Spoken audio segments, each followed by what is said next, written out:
Hello guys, this is Richard Rich TV and welcome back to my channel. But before I start the devotional guys, I would like to shout out the following personal channel na napunta rito at nag-join sa devotional. Shout out and God bless to Grace Magsayo, Sophia Canilio, Divine Villarin, Megan Ortea, Erica Soler, Christine Arobo, Sia Casinio, Sarah Jane Calma, Foreman Sword, Ben Lawrence Chonko, French Sendog, Bon Antini Balmoria, Diva Coteco, Francis Laico, Goldie Last, Heart Ponsalan, Connie Vlog, Jans TV, Michael Aborita, Heaven's Hope TV of Korea or SSC TV of Korea, Jasmine Romo, uh, Clarice Hilado, Anne Mariel, shout out pa rin sa mga hindi nakisabay na manood sa devotional but still napunta pa rin dito para manood at makinig sa devotional. God bless us all guys.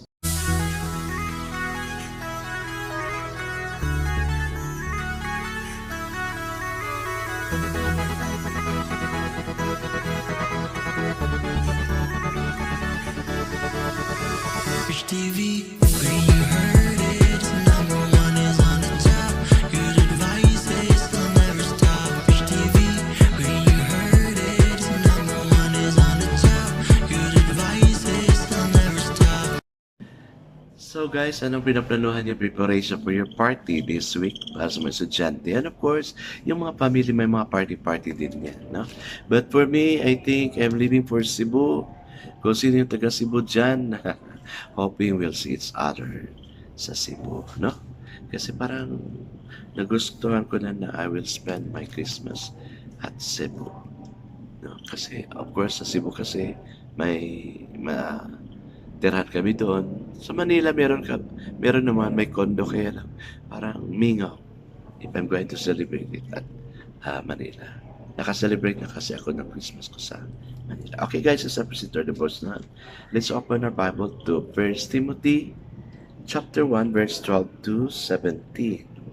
And still guys, I'm using the devotional study Bible because the words here is so simplified na maintindihan talaga natin. Okay, the word of the Lord in 1 Timothy chapter 1 verse 12 to 17. This is about the Lord's grace to Paul, and it says, I thank Christ Jesus our Lord, who has given me strength, that he considered me faithful, appointing me to his service, even though I was once a blasphemer and a persecutor and a violent man. I was shown mercy because I acted in ignorance and unbelief. The grace of our Lord was poured out on me abundantly, along with the faith and love that are in Christ Jesus. He is a trustworthy saying that deserves full acceptance. Christ Jesus came into the world to save sinners, of whom I am worst. But for that very reason, I was shown mercy, so that in me, the worst of sinner, Christ Jesus might display his unlimited patience as an example for those who would believe on him and receive eternal life. Now to the King, eternal, immortal, invisible, the only God, be honor and glory forever and ever. Amen and amen. Hi guys, let's now pray. Yes, Lord, like Paul, we are sinners. Gabi na sinners talaga. But thank you that by your grace, you have saved us, O Lord God. Thank you for giving us the opportunity like Paul na matanggap namin, O Lord God. Humbling ourselves down before you, O Lord God, that you're going to save us, O Lord God. Lord, thank you. We praise you, we bless you. Preparing ourselves, O Lord God, for the Christmas. Lord, thank you that you're going to bless us even as we move on to this devotional. Bless the family we are representing, and above all, bless those who are here, oh God, that they may truly receive what they're desiring for Christmas. Amen and amen. So the focus verse for this evening, guys, is found in 1 Timothy chapter 1 verse 15. It says, this is a faithful saying and worthy of all acceptance, that Christ Jesus came into the world to save sinners, of whom I am a chief.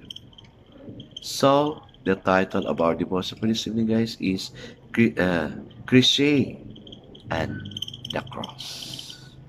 Christmas is the experience of unqualified love. Amen. Kasi Christmas is the season of love, time of giving, no? Okay. We all need that more than breathing, eating, or sleeping. There's a love-shaped emptiness in all of us. Our deepest need is to be loved, to love ourselves, and to be free to love others. That's rooted in feeling special.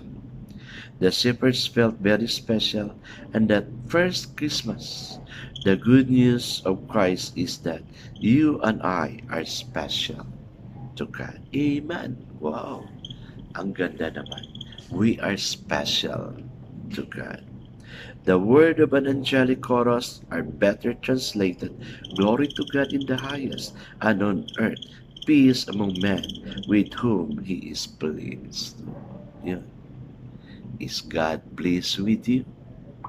Kung wala kang peace of mind, then go to God. Ask forgiveness. She will experience bliss. Because sabi niya dito, no?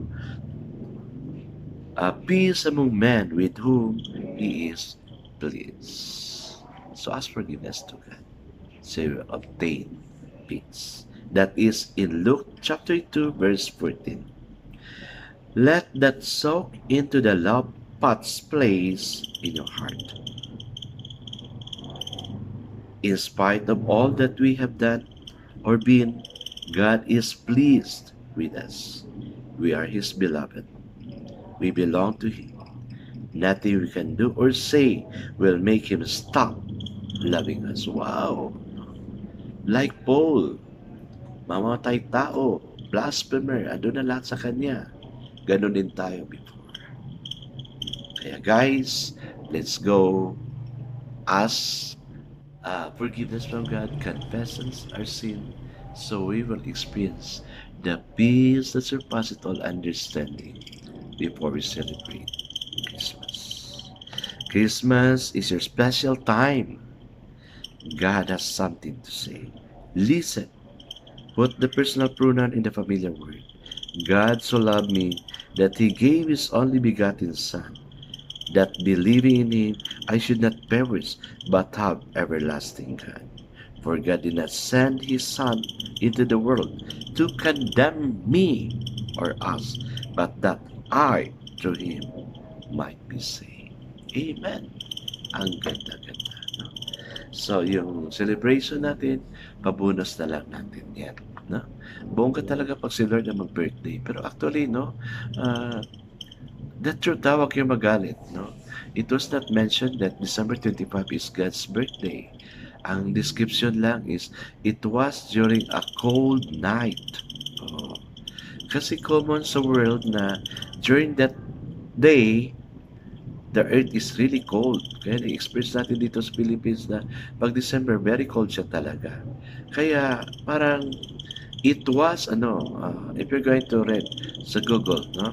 It was agreed that Jesus Christ's birthday is on 25, pero hindi talaga December 25. I have been reading the Bible 5 times already, pero hindi ko talaga nakita na it was December 25. No? Description lang doon is, it was during a very cold day. Oh. So yun, no? So sana hindi kayo magalit sa akin, kasi that's true. Ang naano kasi natin, no, during our birth is, we are celebrating December 25 as Jesus' birthday, pero hindi talaga December 25. I guess as I pray, our hearts sleep, God is for us and not against us. His love is unconditional. Amen and amen. Yes, guys, God's love is unconditional. God bless us all, God, because I know God surely bless us 10 times better. This is again Rich Rich TV. Kita-kita tayo ulit sa muli. Paalam!